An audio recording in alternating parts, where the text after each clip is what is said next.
Hello guys, good morning. Nandito naman tayo sa Lolo Mini Backyard Farm sa UK, Derby, UK, no? Ito na yung update ng ating unang tinanim, no? May 14. Oh, tingnan mo ngayon.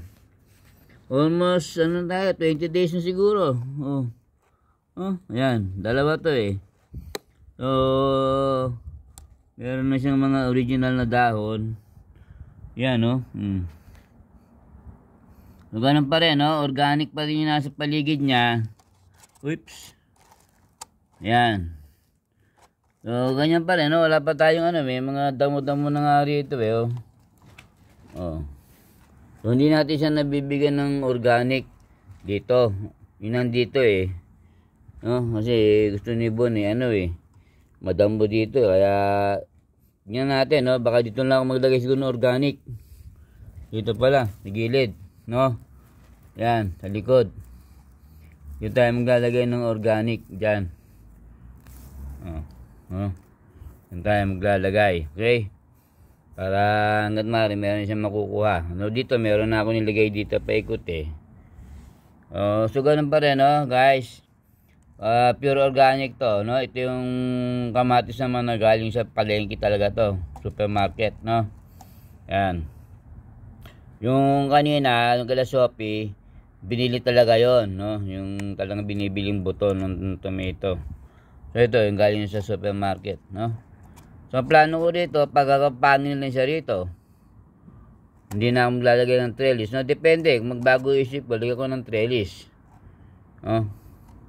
So yan lang guys, ano? So sana gumanda siya, no? Thank you kay Lord at natin siya tagal.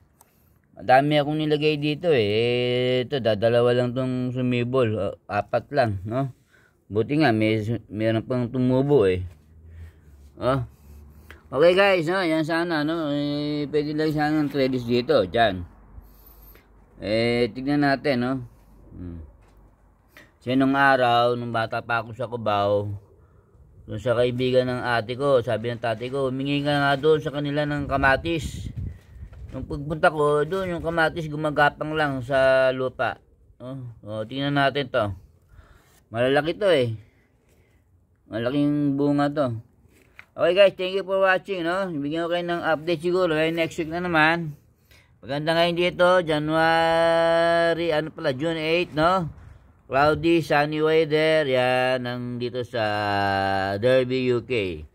Thank you very much sa ating mga followers, sa Camacho family, Gonzales family, Mendoza family, Gamit family, Nota family, sa Sedutan family, Demata family, sa lahat ng followers natin. Thank you very much for watching.